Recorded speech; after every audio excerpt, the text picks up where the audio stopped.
إن الحمد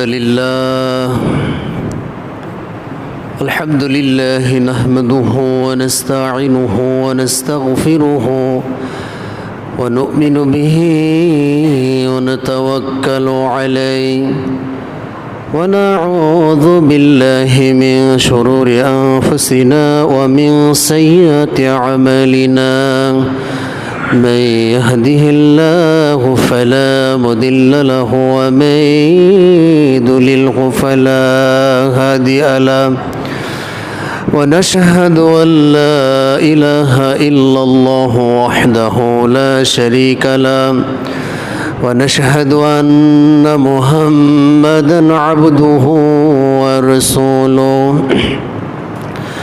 أرسله بالحق بشيرا ونذيرا وداعيا إلى الله بإذنه وسراجا منيرا أما بعد فإن خير الحديث كتاب الله وأحسن الهدي هدي محمد صلى الله عليه وسلم وشر الأمور محدثاتها وكل محدثة بدعة وكل بدعة ضلالة وكل ضلالة في النار. أعوذ بالله من الشيطان الرجيم. بسم الله الرحمن الرحيم. ولا تكونوا كالذين تفرقوا واختلفوا من بعد ما جاءهم البينة وأولئك لهم عذاب عظيم. আলহামদুলিল্লাহ, যাবতীয় প্রশংসা, সমস্ত তারিফ মহাপরাক্রমশালী আসমান জমিনের একছত্র অধিপতি গোটা বিশ্বের রব, তিনি যত বড় তার প্রশংসাও তত বড়। আমরা অন্তরের অন্তঃস্থল থেকে আল্লাহ শুকরিয়া আদায় করি, বলি আলহামদুলিল্লাহ। দরুদ ও সালাম বর্ষিত হোক বিশ্ব মানবতার মুক্তির দূত, যিনি পৃথিবীর বুকে এসেছিলেন সুসংবাদদাতা এবং সতর্ককারী হিসাবে, যাকে জীবনের চেয়েও বেশি ভালোবাসতে না পারলে পরিপূর্ণ ঈমানদার হওয়া যায় না। আমরা সংক্ষিপ্তভাবে বলি সাল্লাল্লাহু আলাইহি ওয়াসাল্লাম। অতঃপর শান্তি বর্ষিত হোক বিশ্বের প্রত্যেকটি মুসলিম নর এবং নারীর প্রতি। সম্মানিত উপস্থিতি, আপনাদের সম্মুখে কোরআনুল কারীম সূরা আল ইমরানের 105 নম্বর আয়াত উপস্থাপন করেছি। এরপর ভিত্তি করে সংক্ষিপ্ত সময়ে কিছু কথা বলার চেষ্টা করব ইনশাআল্লাহ। তো আজকের কোরআন আয়াত অনুযায়ী আজকের আলোচনার সংক্ষিপ্ত বিষয় হচ্ছে শিয়াদের ভ্রান্ত কুফরি আকিদা। আপনারা জানেন সাম্প্রতিক সময়ে ইসরায়েল এবং শিয়ার মধ্যে যে যুদ্ধ সংঘটিত হয়েছে, এতে করে বাংলাদেশের অনেক মানুষ আবেগপ্রবণ হয়ে অনেক সময় শিয়াদের পক্ষ অবলম্বন করে থাকে। তারা শিয়াদের মুসলমান মনে করে, কিন্তু আসলে শিয়াদের কিতাবেই তাদের আকিদাগুলি স্পষ্ট করা আছে। আমি আজকে আলোচনা করব শিয়াদের কিতাব থেকেই তাদের যে আকিদা, ইসলাম বিদ্বেষী, ঈমান বিদ্বেষী যে সমস্ত আকিদা রয়েছে, এই আকিদায় বিশ্বাস স্থাপন করলে কোনো ব্যক্তি মুসলিম থাকতে পারে না। তো সুতরাং যারা মুসলিমই না, তাদের যদি আমরা সাপোর্ট নেই না জেনে না বুঝে, তাহলে এটা আমাদের জন্য অজ্ঞতা ছাড়া আর কিছুই নয়। তো সম্মানিত উপস্থিতি, আল্লাহ সুবহানাহু ওয়া তাআলা সূরা আল ইমরানের ভিতরে বলেন, ওয়ালা তাকুনু الذين تفرقوا واختلفوا من بعد ما جاءهم البينات আল্লাহ সুবহানাহু ওয়া তাআলা বলতেছেন ওয়ালা তাকুনু তোমরা হয়ো না হতে নিষেধ করেছেন তাদের মতো কাদের মতো কাল্লাযীনা তাফাররাকু যারা পৃথক হয়ে গেছে আলাদা হয়ে গেছে পৃথক হয়ে গেছে ওয়াখতালাফু এবং সেই সাথে তারা মতভেদ করেছে তারা মতভেদ করেছে পৃথক হয়েছে আলাদা হয়েছে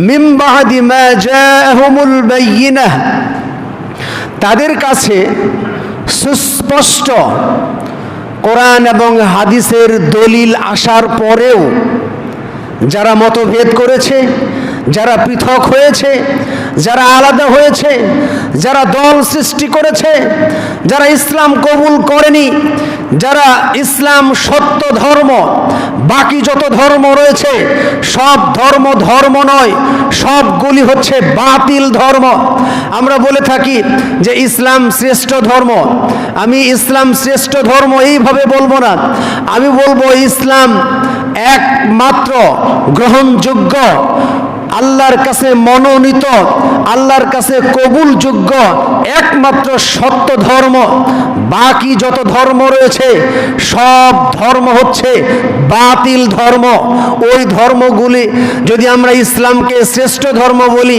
আর বাকি ধর্মকে ধর্ম বলে স্বীকৃতি দেই তাহলে সেই ধর্মকে স্বীকৃতি দেওয়া হয় যখন আমরা বলবো ইসলাম সত্য ধর্ম ইসলাম একমাত্র ধর্ম আর বাকি যত ধর্ম রয়েছে সব হচ্ছে মিথ্যা ধর্ম সব হচ্ছে বাতিল ধর্ম কারণ কিয়ামতের দিন আল্লাহ রাব্বুল আলামিন শুধুমাত্র ইসলাম ধর্মের যারা প্রকৃত অনুসরণ করেছে যারা পরিপূর্ণভাবে ইসলাম মেনে চলেছে তাদেরকে মুসলিম বলা হয় এরাই মাত্র শুধুমাত্র জান্নাতে যাবে আর যত ধর্মের মানুষ পৃথিবীতে ছিল ইসলাম আসার পরে তারা ইসলাম কবুল করেনি তারা যত ধর্মের মানুষ হোক যতই সুন্দর তাদের আমল থাকুক যতই সুন্দর তাদের চেহারা থাকুক যতই সুন্দর তাদের আমল আখলাক থাকুক না কেন ইসলাম কবুল না করার কারণে বাকি যত ধর্মের লোক আছে সব ধর্মের মানুষ যাবে জাহান্নামে সুতরাং ইসলাম একমাত্র চূড়ান্ত সত্যিকারের মহৎ এবং সত্যিকারের গ্রহণযোগ্য ধর্ম হচ্ছে ইসলাম আর বাকি যত ধর্ম রয়েছে সব হচ্ছে বাতিল ধর্ম তো আল্লাহ বলতেছেন সত্য প্রকাশিত হওয়ার পরে যখন ইসলাম এসেছে ইসলাম আসার পরে বাকি যত ধর্ম রয়েছে সব ধর্মের ডেট ফেল হয়ে গেছে যত ধর্ম আছে সব ধর্মের ডেট ফেল হয়ে গেছে সব কিছু বাদ দিয়ে ইসলামকে কবুল করতে হবে যদি ব্যক্তিরা ইসলাম আসার পরে খ্রিস্টানি থেকে যায় ইহুদি থেকে যায় এরপরে বৌদ্ধই থেকে যায় মুশরিক হিন্দুই থেকে যায় তাহলে তারা কিয়ামতের দিন চূড়ান্তভাবে ব্যর্থ হবে এবং তারা জাহান্নামে যাবে সম্মানিত উপস্থিতি তাই তো আল্লাহ সুবহানাহু ওয়া তাআলা বলতেছেন সমগ্র পৃথিবীর মানুষদেরকে বলতেছেন যে তোমরা তাদের মতো হয়ো না ওয়ালা তাকুনু কাল্লাযীনা তাফাররাকু তাদের মতো হয়ো না যারা পৃথক হয়ে গেছে ইসলাম আসার পরে যারা মতভেদ করেছে ইসলাম মানবো কি মানবো না ইসলাম কবুল করব কি করব না অথবা বিভিন্ন ফেরকা বিভিন্ন দল তৈরি করেছে এবং বিভিন্ন ধর্ম তৈরি করেছে বিভিন্ন দল তৈরি করে নিজেদেরকে সঠিক আকীদার সঠিক দাবি তারা করতেছে সুতরাং তোমরা তাদের মতো হয়ো না এরপর আল্লাহ সুবহানাহু ওয়া তাআলা বলতেছেন وَأُولَئِكَ لَهُمْ عَذَابٌ عَظِيمٌ এবং তাদের জন্যই মহান আল্লাহ রাব্বুল আলামিন আযাবুন আযীম বড় শাস্তি আল্লাহ রাব্বুল আলামিন তাদের জন্য প্রস্তুত করে রেখেছেন সুতরাং ইসলাম আসার পরে শুধুমাত্র ইসলামের অনুসরণ করতে হবে ইসলামে কোরআন এবং সুন্নাহয় বর্ণিত সব প্রকারের দিক নির্দেশনা বিনা দ্বিধায় বিনা সংকোচে মেনে নিতে হবে। কোনো প্রকার মতভেদ, কোনো প্রকার যুক্তি তর্ক খাড়া করে ইসলাম নামক মহান জীবন ব্যবস্থাকে প্রশ্নবিদ্ধ করা যাবে না। তো আসুন সম্মানিত উপস্থিতি, আমরা আমাদের মূল আলোচনায় চলে যাই। আমাদের আজকের আলোচনা শিয়াদের ভ্রান্ত এবং কুফরি আকীদা। শিয়া শব্দটি এসেছে শিয়াতুল আলী থেকে, যার অর্থ হচ্ছে আলীর দল। শিয়া মুসলিমরা আলী রাদিয়াল্লাহু তাআলা আনহুকে বৈধ উত্তরসূরি মনে করেন। তার প্রতি সম্মান ও ভালোবাসার কারণে নিজেদেরকে আলীর অনুসারী বা শিয়া বলে পরিচয় দেন। শিয়াদের প্রধান প্রধান কিছু শাখা রয়েছে। এর ভিতরে একটা হচ্ছে ইসনা আশারিয়া বা 12 ইমামপন্থী। এরা 12 জন ইমামে বিশ্বাসী। এটা শিয়া ইসলামের বৃহৎ শাখা। এরপরে জাইদিয়া বা পঞ্চ ইমামপন্থী, এই শাখাটি জায়েদ ইবনে আলীর অনুসারী। এরপরে ইসমাইলি বা 7 ইমামপন্থী, এই শাখাটি ইসমাইল ইবনে জাফরের অনুসারী। আরও কিছু ছোট ছোট শাখা রয়েছে, যেমন আলাভি, এটা সিরিয়াতে সংখ্যালঘু গোষ্ঠী। এরপরে শাবাক, এটা ইরাকে ছোট গোষ্ঠী। এরপরে কাইজিলবাস, এরা তুরস্ক এবং বলকানে একটি শিয়া গোষ্ঠী। এ পর্যায়ে আসুন আমরা শিয়াদের কিছু ভ্রান্ত এবং কুফরি আকীদা তুলে ধরি। যেই আকীদাগুলো যদি কোনো মুসলিম ব্যক্তি বিশ্বাস করে বা লালন করে, তাহলে সে আর মুসলমান থাকতে পারবে না। অথচ এরা এতটা জঘন্যতম আকীদা বিশ্বাস করে, এরা যে ইসরায়েলের যে বর্বর ইহুদি রয়েছে, এই ইহুদিদের থেকেও জঘন্য আকীদার লোক হচ্ছে এরা। ইহুদিদের থেকে জঘন্য আকীদা, খ্রিস্টানদের থেকেও জঘন্যতম আকীদা হচ্ছে এদের।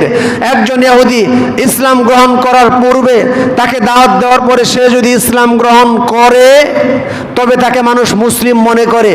কিন্তু যারা শিয়া রয়েছে, এরা তো মুসলিম দাবিদার, কিন্তু তাদের আকীদা বিশ্বাস এতটাই মারাত্মক যে তাদেরকে মুসলিম বলা আর যাবে না।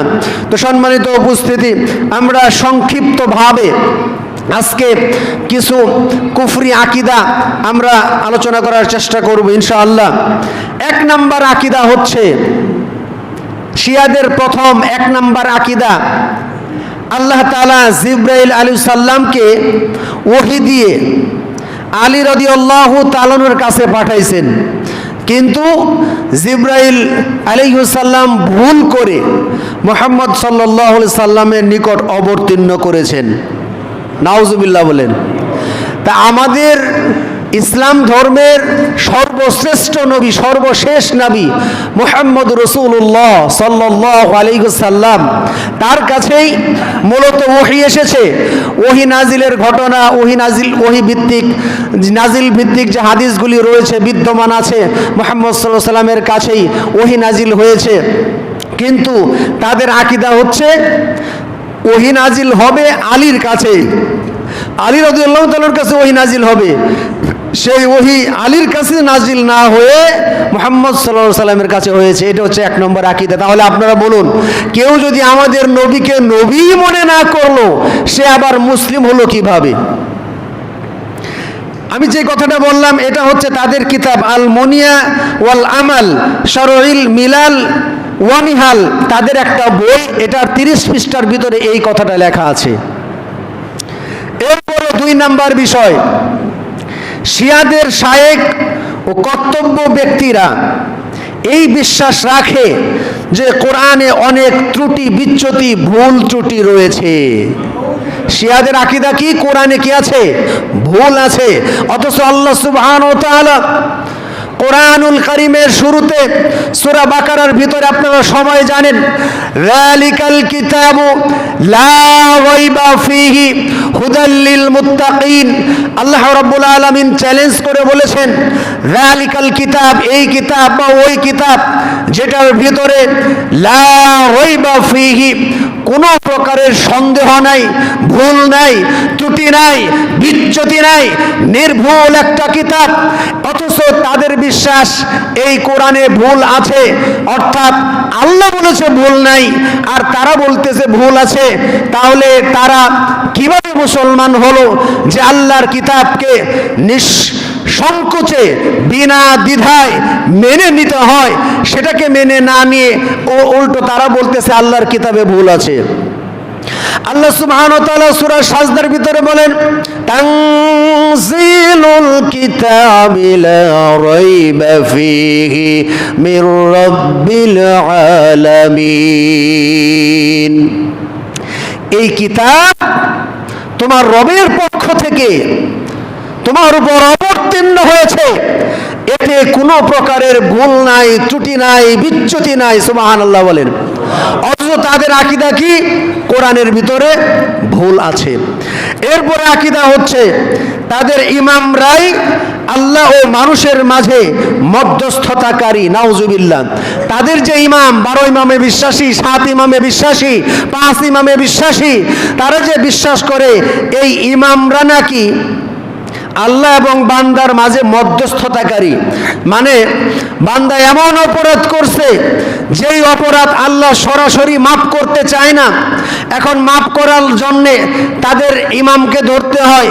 এই যে একটা আকীদা যে মধ্যস্থতাকারী, তাদের ইমাম মধ্যস্থতা করে দিলে আল্লাহ মাফ করবে, এই আকীদা শুধু শিয়াদের না, এই আকীদা বাংলাদেশে বসবাসরত বেরেলভি আকীদার কিছু মানুষ রয়েছে, এরাও মনে করে, এরাও বলে থাকে যে বান্দা অসংখ্য পাপ করার পরে আল্লাহ ক্ষমা করতে চায় না, সুতরাং আল্লাহর কাছ থেকে ক্ষমা পাইতে হলে আমাদের পীর সাহেবকে ধরতে হবে, আমাদের পীরের মাধ্যমে আল্লাহর কাছে ক্ষমা পাইয়ে নিতে হবে, তাছাড়া আল্লাহ ক্ষমা করবে না।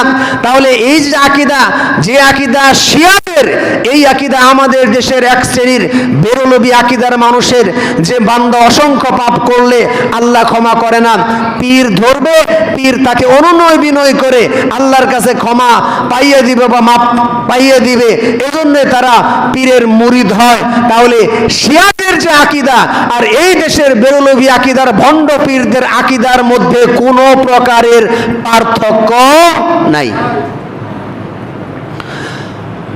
অথচ আল্লাহ সুবহানাহু ওয়া তাআলা বলেছেন, وَإِذَا سَأَلَكَ عِبَادِي عَنِّي فَإِنِّي قَرِيبٌ أُجِيبُ دَعْوَةَ الدَّاعِ إِذَا دَعَانِ فَلْيَسْتَجِيبُوا لِي وَلْيُؤْمِنُوا بِي لَعَلَّهُمْ يَرْشُدُونَ।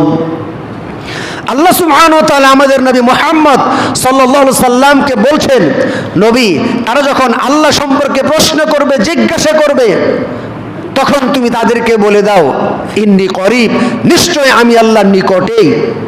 সুতরাং তারা যেন আমার ইবাদত করে, আমার প্রতি বিশ্বাস স্থাপন করে, যাতে করে তারা হেদায়েত পেতে পারে।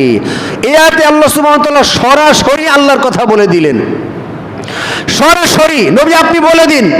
অনেক আয়াতে ইয়াসআলুনাকা আনিল আনফাল, ইয়াসআলুনাকা মাযা ইউনফিকুন, এইভাবে আল্লাহ কোরআনে বিভিন্ন সূরাতে বিভিন্ন আয়াতে বলেছেন ইয়াসআলুনাকা মাযা ইউনফিকুন।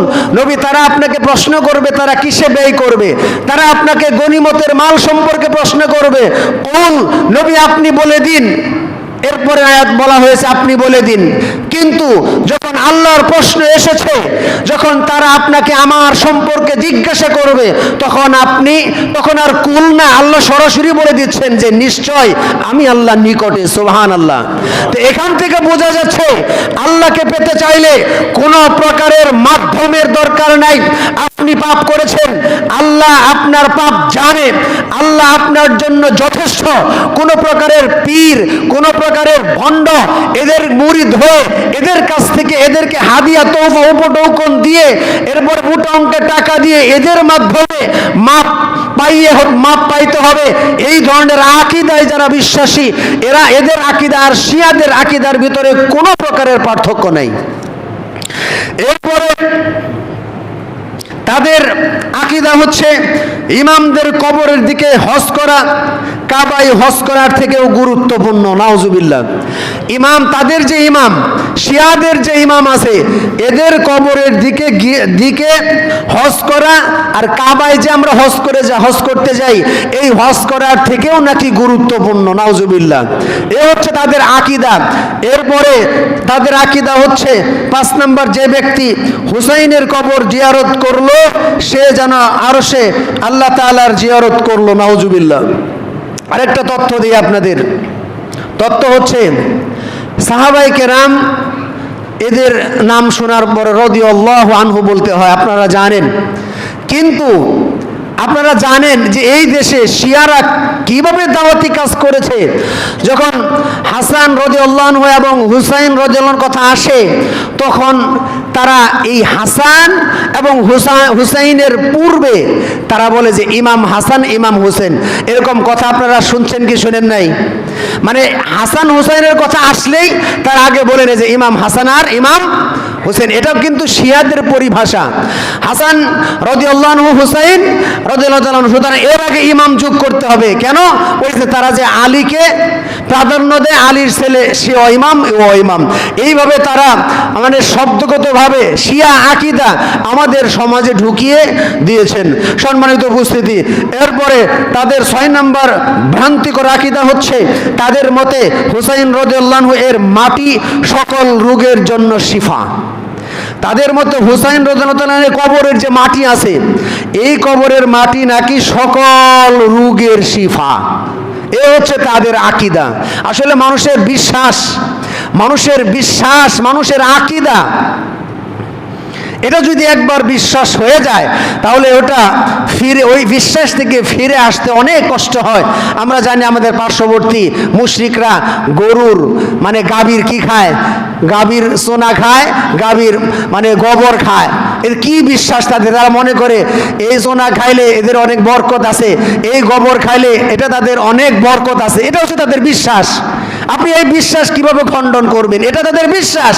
ঠিক এরকম যে হুসাইন রাদিয়াল্লাহু আনহু কবরের মাটি বিভিন্ন রোগের শিফা, এটা হচ্ছে তাদের বিশ্বাস, এই ভ্রান্তি বিশ্বাস। এরপরে আল্লাহ তাআলা এবং তাদের ইমামদের মাঝে কোনো পার্থক্য নাই। আল্লাহর মাঝে আর শিয়াদের ইমামদের মাঝে কোনোই পার্থক্য নেই। এই হচ্ছে তাদের বিশ্বাস। 8 নাম্বার, ভাগ্যে ভালো মন্দ, জান্নাত জাহান্নাম যাওয়ার ক্ষেত্রে কিছু তারকা বা নক্ষত্রের প্রভাব রয়েছে। এ হচ্ছে তাদের বিশ্বাস যে কিছু নক্ষত্রের কারণে একজন ব্যক্তি জান্নাতি, অথবা একজন ব্যক্তি জাহান্নামী, অথবা একজন ব্যক্তির ভাগ্য খারাপ, অথবা একজন ব্যক্তির ভাগ্য ভালো, এটা কিছু নক্ষত্রের কারণে। 9 নম্বর কুফরি বিশ্বাস, আলী রাদিয়াল্লাহু তাআলা আনহু অদৃশ্যের খবর জানেন। আলী রাদিয়াল্লাহু তাআলা আনহু অদৃশ্যের খবর জানেন, এটা হচ্ছে তাদের বিশ্বাস। যেখানে মুহাম্মদুর রাসূলুল্লাহ সাল্লাল্লাহু আলাইহি ওয়াসাল্লাম অদৃশ্যের খবর জানেন না, আর এখানে বলতেছেন আলী রাদিয়াল্লাহু তাআলা নাকি অদৃশ্যের খবর জানেন।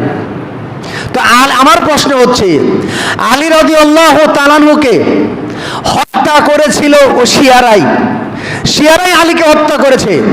তো আলী যদি অদৃশ্যের খবর জানতো, যদিও তিনি জানেন না, তাদের বিশ্বাস থেকে তিনি অনেক ঊর্ধ্বে, তিনি যদি গায়েব জানতেন তাহলে শিয়ারা যে তাকে হত্যা করবে এই বিষয়টা তাহলে তিনি জানতেন। জানলেই তো সঙ্গে সঙ্গে তিনি প্রতিহত করতে পারতেন। তাদের বিশ্বাস আলী গায়েব জানে, যেখানে মুহাম্মদ সাল্লাল্লাহু আলাইহি সাল্লাম গায়েব জানেন না। আমাদের নবী মুহাম্মদ সাল্লাল্লাহু আলাইহি সাল্লামকে যতটুকুন গায়েব এর খবর যতটুকুন জানানো হয়েছে তিনি মাত্র ততটুকুন জানেন, এর বেশি কিছু তিনি জানতেন না। তিনি যদি গায়েব জানতেন তাহলে কোনো প্রকার অকল্যাণ তাকে স্পর্শ করতে পারতো না।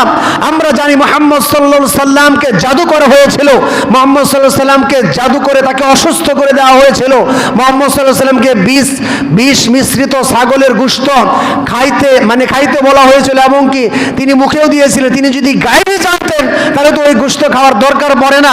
মুহাম্মদ সাল্লাল্লাহু আলাইহি সাল্লাম যদি গায়েব জানতেন উহুদের যুদ্ধে মুসলমানদের পরাজিত হতে হয় না, বিভিন্ন যুদ্ধে মুসলমানদের পরাজিত হতে হয় না, উহুদ যুদ্ধে মুহাম্মদ সাল্লাল্লাহু আলাইহি ওয়াসাল্লামের দন্দন মোবারক শহীদ হতে হয় না, লোহার হেলমেট ভেঙে মাথার ভিতরে প্রবেশ করতে হয় না। তিনি যদি গায়েব জানতেন অনেক অকল্যাণ বিষয় থেকে তিনি বেঁচে থাকতে পারতেন।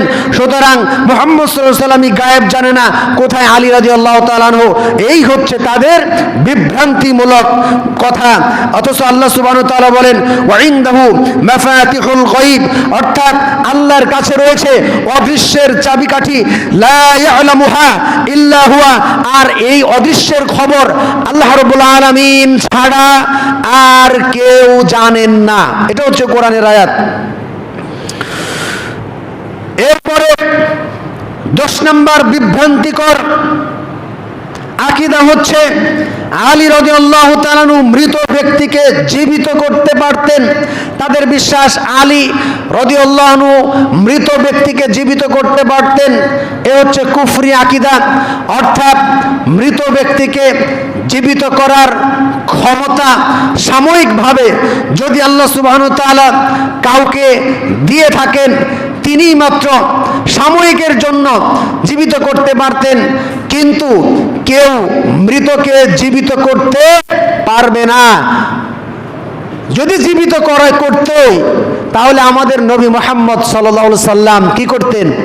তার প্রাণের চাচা, যেই চাচা জীবনের শেষ রক্তবিন্দু পর্যন্ত মুহাম্মদ সাল্লাল্লাহু আলাইহি সাল্লামের পক্ষে ছিলেন, সেই আবু তালিব তিনি জেনে বুঝে শুধুমাত্র বাপদাদার ধর্মে মানে চুনকালি পড়বে এই জন্যেই তিনি কালেমা পড়েন নাই। এটা তিনি ওই আবু জেহেল বলছে, এবং কি তিনি জেনে বুঝে এই কাজটা করেছেন। কিন্তু মুহাম্মদ সাল্লাল্লাহু আলাইহি সাল্লাম যদি মানুষকে জীবিত করার ক্ষমতা তিনি যদি রাখতেন, তাহলে তা কি করতেন? তার চাচাকে জীবিত করতেন, জীবিত করে বলতেন, চাচা তুমি সঠিক যে ধর্ম কালেমা, সঠিক কালেমা এটা তুমি বলো, বলে পরে আবার নয় মারা যেত। যদি এই ক্ষমতা থাকতো তাহলে আল্লাহ রাসূল এই কাজ করতেন। তাহলে এই যে কুফরি আকীদা তাদের, 11 নম্বর কুফরি আকীদা, আল্লাহ তাআলা প্রথম আসমানে নেমে আসে যারা বিশ্বাস করে তারাই কাফের। অথচ আল্লাহ সুবহানাহু ওয়া তাআলা প্রত্যেক রাতের শেষ প্রহরে আল্লাহ সুবহানাহু ওয়া তাআলা মানে প্রথম আসমানে নেমে এসে বান্দাদেরকে ডাকতে থাকে, কে আছো অভাবী, কে আছো ঋণগ্রস্ত, কে আছো পাপী, কে আছো গুনাহগার, আমার কাছে ক্ষমা চাও আমি ক্ষমা করে দেব, আমার কাছে সম্পদ চাও আমি সম্পদ দেব।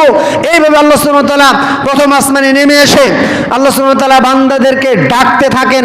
অথচ তাদের বিশ্বাস, যারা এই বিশ্বাসে বিশ্বাস করবে তারা নাকি কাফের, মানে আমরা যে বিশ্বাস করি আমরা নাকি কাফের শিয়াদের ভাষায়। এরপরে 12 নম্বর কুফরি আকীদা হচ্ছে তারা তাদের ইমামদের আল্লাহর গুণে গুণান্বিত মনে করেন। আল্লাহর যে ক্ষমতা আছে তাদেরও ইমামদের একই ক্ষমতা আছে, নাউজুবিল্লাহ। আল্লাহর যে ক্ষমতা আছে তাদের ইমামদেরও নাকি সেই ক্ষমতায় আছে। এ হচ্ছে কুফরি আকীদা। এরপরে 13 নম্বর কালিমার সাথে লা ইলাহা ইল্লাল্লাহ মুহাম্মাদুর রাসূলুল্লাহ, এইভাবে কালিমার সাথে ওয়া আলিউন ওয়ালিউল্লাহ যোগ করতে হবে। এটা হচ্ছে তাদের আকীদা। এবং মরার পরে আমরা কালেমা লা ইলাহা ইল্লাল্লাহ এর তালকিন দেই, আর তারা ওই যে ওয়া আলিউন ওয়ালিউল্লাহ এই কালিমার সাথে এই কালিমা তারা তালকিন দিতে থাকে। 14 নম্বর কুফরি আকীদা, যারা যে ব্যক্তি আবু বকর, ওমর, উসমান, মুয়াবিয়া, আয়েশা, হাফসা রাদিয়াল্লাহু আনহাদের প্রতি ফরজ নামাজের পর অভিশাপ দিবে তারাই আল্লাহর নৈকট্যশীল বান্দা হতে পারবে, নাউজুবিল্লাহ। মানে যে ব্যক্তি আবু বকরের উপরে অভিশাপ দিবে, ওমরের উপর অভিশাপ দিবে, মা আয়েশার উপর অভিশাপ দিবে, হাফসার উপর অভিশাপ দিবে, তারা নাকি আল্লাহর নৈকট্য হাসিল করতে পারবে, নাউজুবিল্লাহ। অথচ আবু বকর রাদিয়াল্লাহু তাআলা আনহুর ব্যাপারে আমাদের স্বচ্ছ আকীদা যে পৃথিবীতে মানুষের ভিতরে সর্বাধিক শক্তি থেকে বেশি যার আমল কিয়ামতের দিন আমলের পাল্লা সর্বপ্রথম মানে ভারী হবে, বা আমলের পাল্লা যারটা সব থেকে বেশি ভারী হবে নবী রাসূলদের পরে মানুষের ভিতরে, সেই তিনি হচ্ছেন আবু বকর রাদিয়াল্লাহু তাআলা আনহু। সুবহানাল্লাহ। ইসলামের প্রথম খলিফা আবু বকর, অথচ তার বিরুদ্ধে অভিশাপ দিতে এশিয়ারা অভিশাপ দিয়ে থাকে নামাজের পরে। ওমরের ব্যাপারে আমরা জানি, ওমর রাদিয়াল্লাহু তাআলা আনহু এত চৌকস এবং এতই মানে দূরদর্শী সম্পূর্ণ ব্যক্তি যে তিনার ব্যাপারে মুহাম্মদ সাল্লাল্লাহু আলাইহি সাল্লাম বলেছেন, আমার পরে যদি কেউ নবী হতো, নবী হওয়ার সমস্ত যোগ্যতা যার ভিতরে আছে সে হচ্ছে ওমর রাদিয়াল্লাহু তাআলা আনহু। সুবহানাল্লাহ বলেন। অথচ এই আবু বকর, ওমর এবং আয়েশা এবং হাফসার ব্যাপারে তারা প্রত্যেক ফরজ সালাতের পরে অভিশাপ দেয়। মা আয়েশার ব্যাপারে যাকে স্বয়ং আল্লাহ সুবহানাহু ওয়া তাআলা নিজে সালাম দিয়েছেন, জিবরাইল সালাম দিয়েছে মা আয়েশাকে, যার চরিত্রের সার্টিফাই আল্লাহ সুবহানাহু ওয়া তাআলা করেছেন, আর এই মা আয়েশাকে তারা ব্যভিচারিণী বলে, নাউজুবিল্লাহ। মা আয়েশার চরিত্র নিয়ে তারা প্রশ্ন তোলে এবং তারা মা আয়েশা এবং হাফসাকে কাফের মনে করে। এরপরে তাদের কুফরি আকীদা, তাদের শায়েখরা সাধারণ শিয়াদের জান্নাতে নিতে পারবে। তাদের যে ইমাম, তাদের শায়েখ বা তাদের যে পীর, এরা সাধারণ যারা আছে এদেরকে জান্নাতে নিয়ে যায়। এই আকীদার সাথে আমাদের দেশের আকীদার মিল আছে কিছু। আমাদের দেশের পীরের মুরিদরা মনে করে আমার পীর সাহেব আমারে জান্নাতে নিয়ে যাব, এজন্যই তো মুরিদ হইছি। তো তাদের আকীদা আর এই শিয়াদের আকীদার মাঝে কোনো পার্থক্য নাই। এরপরে তাদের নিকট মুতআ বিবাহ হালাল। মুতার একটা বিবাহ, যেটা মুতা বিবাহকে আল্লাহ রাসূল সাল্লাল্লাহু আলাইহি ওয়াসাল্লাম খয়বর যুদ্ধের পরে হারাম করেছেন, অথচ তাদের কাছে এই মুতার বিবাহ হালাল, মানে চুক্তিভিত্তিক বিবাহ। মনে করেন যে একজনকে বিয়ে করলেন 2 ঘন্টার জন্য, 2 ঘন্টার জন্য বিয়ে করলেন, 2 ঘন্টা পরে বিয়ে শেষ। 2 দিনের জন্য বিয়ে করলেন, 3 দিনের জন্য বিয়ে করলেন।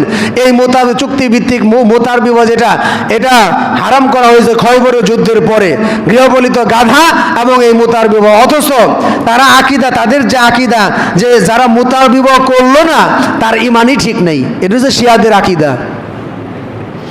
এরপরে যে কোনো ধরনের যৌন লালসা পূরণে কোনো গুনাহ নাই, এবং কি দুধের বাচ্চা বা শিশু এর সাথেও যদি কোনো ব্যক্তি যৌন ক্রিয়া করে, তার যৌন লালসা পূরণ করে, এতে কোনো প্রকারের পাপ বা অন্যায় হবে না, নাউজুবিল্লাহ বলেন। অথচ আল্লাহ সুবহানাহু ওয়া তাআলা কোরআনুল কারীম সূরা মুমিনুনের ভিতর কি বলেছেন? আল্লাহ সুবহানাহু ওয়া তাআলা বলেছেন, ফামানিবতাগা ওয়ারাআ যালিকা ফাউলাইকা হুমুল আদুন। আল্লাহ সুবহানাহু ওয়া তাআলা বলেছেন যে নিজের অধিকারভুক্ত দাসী এবং স্ত্রী বাদ দিয়ে যারা অন্য মহিলা অন্যদের কামনা করে, শুধু কামনা করে, পাইতে চায়, আল্লাহ বলেছেন তারা হবে সীমা লঙ্ঘনকারীর অন্তর্ভুক্ত। আর তাদের আকীদা কি? যে কোনো ধরনের যৌন লালসা পূরণে কোনো গুনাহ নাই, যে কোনো মেয়ের সাথে মন চাইলেই সে অবৈধ কাজ করবে, এতে নাকি কোনো প্রকারের কোনো পাপ নাই, নাউজুবিল্লাহ বলেন। এরপরে 18 নম্বর কুফরি আকীদা, তাদের ইমামদের নূর থেকে ফেরেশতাদের সৃষ্টি করা হয়েছে। তাদের ইমামদের নূর থেকে ফেরেশতাদের সৃষ্টি করা হয়েছে। 19 নম্বর ভ্রান্তিকর আকীদা, তাদের নিকট রাসূল থেকেও আলীর মর্যাদা বেশি, নাউজুবিল্লাহ।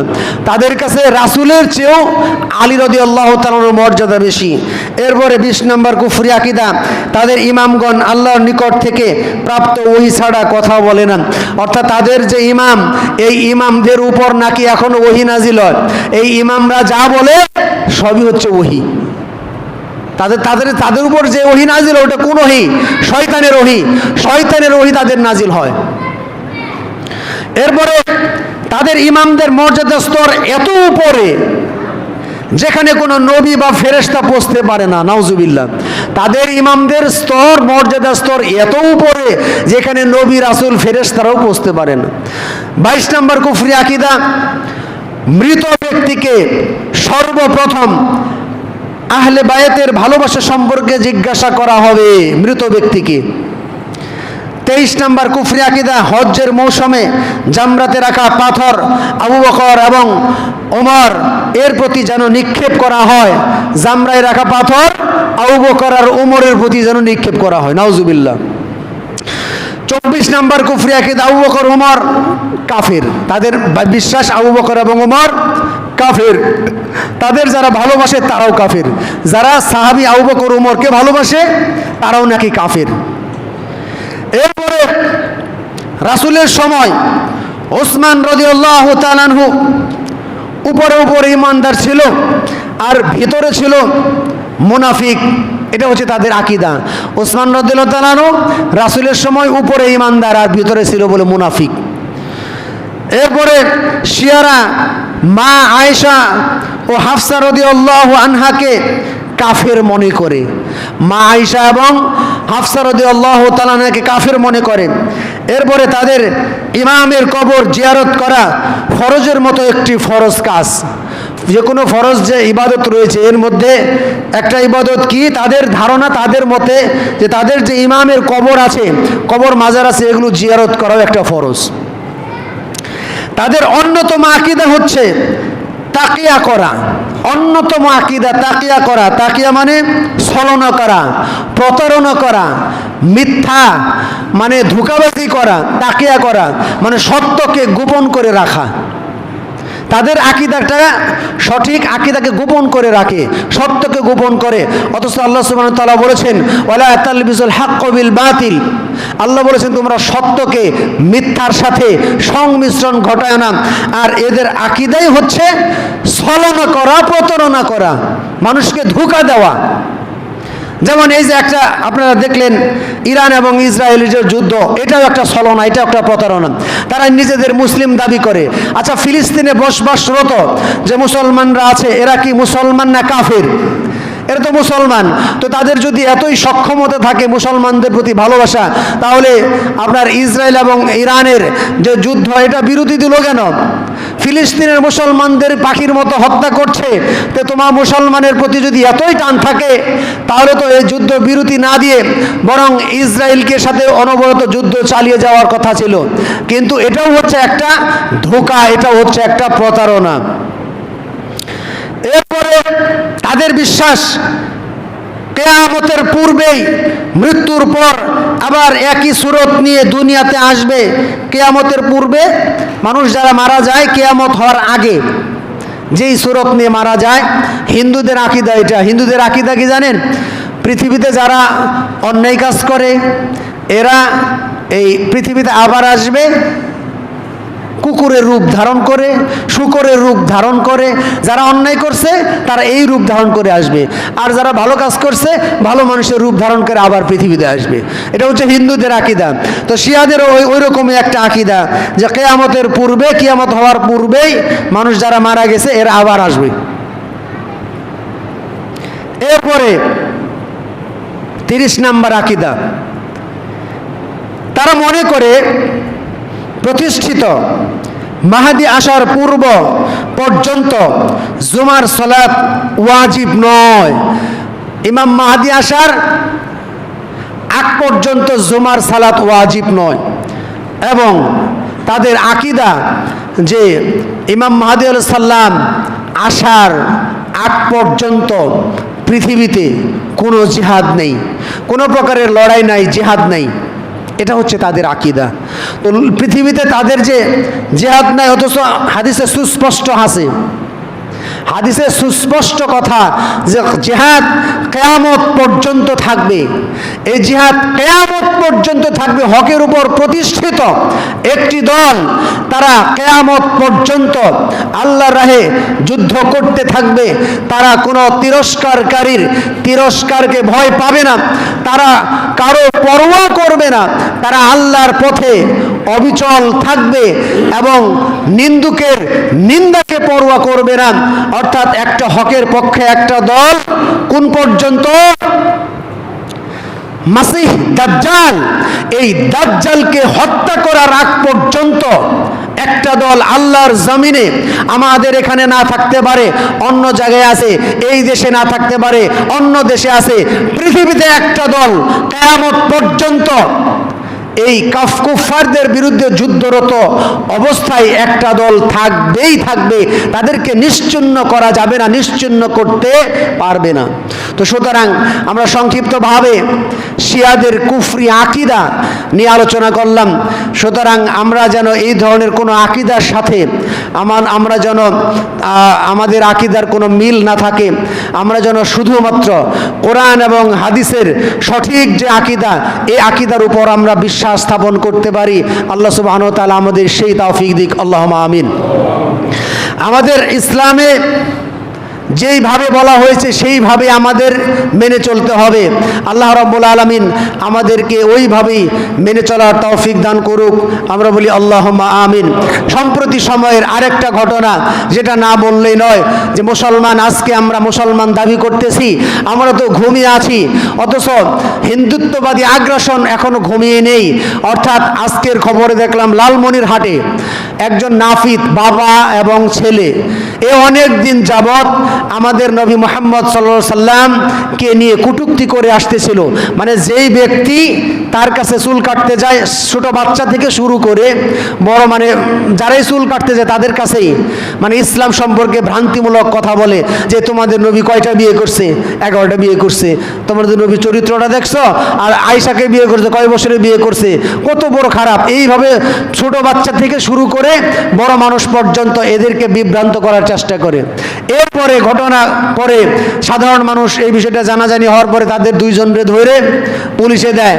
পুলিশে দেওয়ার পরে যেই পুলিশ গ্রেপ্তার করেছে, লালমনির মানে থানার যে পুলিশ গ্রেপ্তার করেছে, তাকে পর্যন্ত সহ যারা বাদী হয়ে ওই হিন্দু দুইটার বিরুদ্ধে মামলা করেছে, তাদের পর্যন্ত অজ্ঞাত নাম্বারে হোয়াটসঅ্যাপে অনবরত একের পর এক হত্যার হুমকি, উঠিয়ে নিয়ে যাওয়ার হুমকি, অর্থাৎ বিভিন্ন ভারত থেকে বিভিন্নভাবে তারা এইভাবে মুসলমানদেরকে হুমকি দিয়ে যাচ্ছে। অথচ আমরা এগুলো খোঁজ খবরই জানি না। অথচ এই লোক দুটো ইসকনের সদস্য, এরা ইসকনের সাথে সক্রিয়। এরা চায় এই বাংলাদেশকে দখল করে এই দেশে হিন্দুত্ববাদী রাজত্ব কায়েম করার জন্য। অথচ এই ব্যাপারে আমাদের কোনো খেয়াল নাই। আমরা উপরে ইসলাম লালন করি, কিন্তু প্রকৃতপক্ষে ইসলাম ফলো করি না। আরেকটা ঘটনা আপনারা জানেন, মানিকগঞ্জের মানিক কম্পিউটার নামের এক ব্যক্তি, ইনি কম্পিউটারে কাজ করে, তার মুখে দাঁড়িয়ে আছে মুসলিম।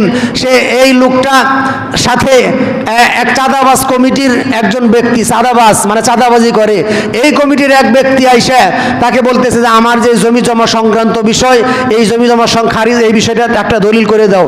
তো সে বলছে যে এটা তো এইভাবে করা সম্ভব না, এইভাবে করা সম্ভব না, আর আমার সময়ও নাই, আমি করে দিতে পারবো না। পরক্ষণে এসে এই লোকটাকে দাড়ি ধরে ইচ্ছা মতো মানে সর থাপ্পড় কিছু দিছে, দিয়ে তারপরে সেখান থেকে এই ঘটনাটা বিভিন্ন জাতীয় টেলিভিশনে প্রকাশ করেছে। কিন্তু এখন পর্যন্ত এই প্রশাসন, এখন পর্যন্ত এই যে চাঁদাবাজ কমিটি এই এত বড় একটা অন্যায় কাজ করলো, সে তার দাড়ি ছাড়া আর জায়গা ছিল না। সে তো কোনো অন্যায় করে নাই, এই দাড়িকে আঘাত করে, দাড়ি ধরে টানা হিস্ট্রে করে সে আঘাত করে সে গোটা মুসলিম জাতির যে গুরুত্বপূর্ণ সুন্নাহকে অপমান করেছে। অথচ এখন পর্যন্ত তাকে গ্রেপ্তার করা হয় নাই। গ্রেপ্তার করা হয় কাদেরকে? যারা সে বিগত সময়ের অবৈধ নির্বাচনের যে নির্বাচন কমিশন যারা ছিল, একে জুতার মারা পড়াইছে, এর পরিপ্রেক্ষিতে মানে যারা পড়াইলো তাদেরকে গ্রেপ্তার করা হয়েছে। এই হচ্ছে বর্তমান চরিত্র। আল্লাহ সুবহানাহু ওয়া তাআলা আমাদের যাবতীয় অন্যায়, যাবতীয় জুলুম থেকে মহান আল্লাহ সুবহানাহু ওয়া তাআলা আমাদের হেফাজত করুক। আল্লাহ রাব্বুল আলামিন আমাদেরকে দুনিয়া এবং আখিরাতে ঈমানের সাথে সর্বোচ্চ নিরাপত্তা দান করুক। আমরা বলি আল্লাহুম্মা।